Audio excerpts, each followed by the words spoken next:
Welcome back to the Pacific Office Automation post-game scoreboard show. Ryan Buckley, Will Ortner, and Jordan Schultz here with you.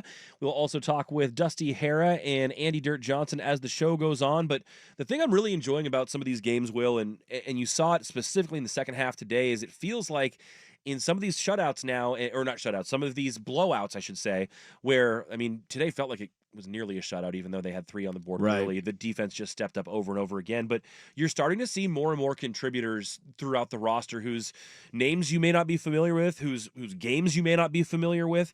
And now someone who's shown up a couple weeks in a row. You talked a little bit about the reemergence of Noah Whittington. I want to talk a little bit about the emergence of Justice Lowe. It feels like he has worked himself in a really deep wide receiver room into a pretty significant spot where now a Heisman Trophy candidate quarterback is looking for him pretty regularly and hitting him for bombs down the seam. Is he the Wally Pipp of the Oregon program? Trayshawn Holden spits, domino effect. That's what I'm saying. Lowe is all of a sudden one of the best guys on the team. In all honesty, I think it's an embarrassment of riches, and I think, frankly, you're lucky to have a position where you're so deep that somebody who might be considered the 4th or 5th guy can step up and play like the 3rd guy or maybe even the 2nd guy. But it was good to see Holden back out there today. I know he didn't do much, but clearly something's clicking with Justice Lowe. He's flashed speed. He's flashed his hands.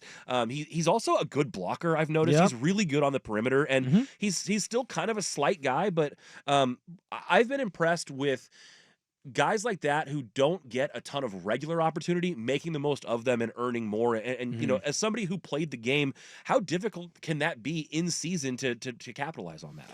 Well, what it is it's just a young cat waiting for his time. Like, everyone talks about, hey, you have to be ready so you don't have to get ready. You have to be ready so you don't have to get ready. And that can be more difficult for certain players because you haven't been in a game where you're seeing live bullets.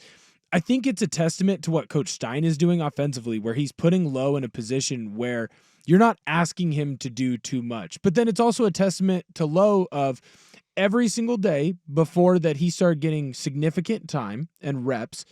He's in the meeting room. He's out on the practice field. He's getting extra routes in. He's getting extra balls thrown to him from Gabriel. He's making sure that he's ready when he gets an opportunity that he can go take advantage of. But then it's also on Coach Stein because Coach Stein is looking at what Lowe can do, and he goes, hey, he's a speedster. So if we get him in a one-on-one spot, let's send him deep. Hey, if it's a zone coverage, we need to drag him. They're almost using him the same way that Oregon used Tez Johnson last year, where we're going to use his speed to the umpth degree. We're going to build on his strength as much as we can. And then when he's open, we'll find different ways to hit him. And then he's just making sure that he catches every ball that's thrown to him. If I'm a quarterback and I have a wide receiver that's going to catch every ball that I throw to him, I don't care whether he makes a man miss or not. I'm going to trust him that he's going to go make a play, and then we'll figure out what play we need to do after. And now what Lowe's doing is not only is he catching the ball, he's making people start to miss. So you're seeing the growth from a young player of finally getting his opportunity and then just making the most of it. Like, at this point, yeah, of course I'm excited for Trayshawn Holden to be back and get his reps. At the same time, I better see Justice Lowe out there, and I better see him, getting a catch or two every single game, because at any moment he can make a big play happen, especially if he's the 4th wide receiver out there getting guarded by a safety by a nickel. And we had seen some contributions from Justice previously, but a couple of players that we'd literally seen nothing from until today, and it's a breath of fresh air. In the backfield, you have DeJuan Riggs, who got 5 carries for 44 yards, including a 24-yard run. I know that last week it was Harris who got the shine of the Purdue win. Didn't even know who Riggs was. But nice to see yet another face in the backfield emerging. And then in the defensive backfield, I'm going to try to make sure I get it right, but Sione Laulea with the interception. And the best part of that, for me, might have been the best part of the whole game, was the reaction from the sideline after he pulled down that interception. I mean, you got a guy who does not play very much, very deep on the depth chart, is a walk-on junior, I believe. I don't even think he's scholarshiped. We can confirm that later. But making a not a very consequential play late in the game, but I think it speaks volumes of how much these players try to lift each other up and how much of the camaraderie really means for the team, because you watch it against Purdue when they're preserving the shutout. You watched it today when you get a turnover late to prevent another score. Seems like these guys are all pulling the rope in the same direction. It's not a lot of me, it's a lot of we. Well, a lot of the questions about Coach Lanning when he got hired was, well, he's a great recruiter, but can he coach? Can he build? Can he do this? Can he do that? it's very clear to me that he can. And he's built a culture where it's competition all the time. Because it's clear that the starters want to compete their butts off so that they can continue to be starters, they can continue to make big plays. But as soon as you take the starters out, the 2s and the 3s are like, I want to have a shot to be a starter, and I'm going to show out as much as I possibly can, and you still have those starters. It would be easy. Hey, I just got pulled from the game. My day is done. Game's over.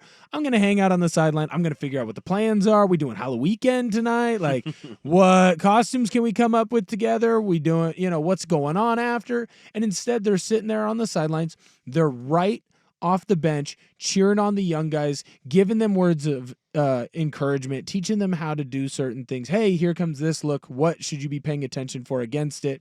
So I just think you have a crew that competes, and it's always about competition, and it's always about winning, and it's almost like it's let's go out there and win for winning's sake every single time. Hey, the game's over. Could I, take a play off here?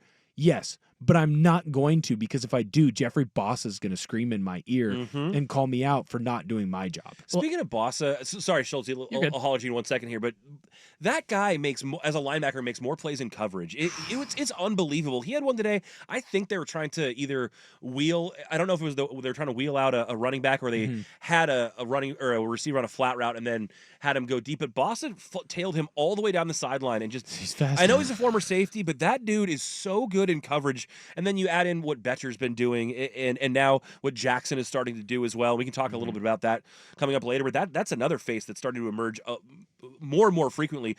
We're seeing Jackson on the film and on the tape all the time now at the linebacker. Well, how about Marion Winston too? Literally lining up as a nose tackle. He's usually a linebacker, and then he's able to. I think he was the one that actually tackled Altmaier on that play that he was originally at the nose tackle for, then jumped back out to spy. I mean, the defense is just elite. And when you talk about elite teams, that's kind of what I wanted to get to is, the belief that, like, when Alabama was winning a title every other year, you had 2 and 3 guys deep at every position in the depth chart that could jump up and start, ready to go, kind of like you guys are saying, the next man up mentality. And yes, we knew Dan Lanning was a great recruiter, but I think today establishes, without question, that now that these 4- and 5-star recruits are going to be really good. Dan Lanning can identify talent, and they can put the right pieces together on the field. It's like the complete showing that we've kind of been wondering, is it there? We saw that today. His ability to coach up, especially defensive players,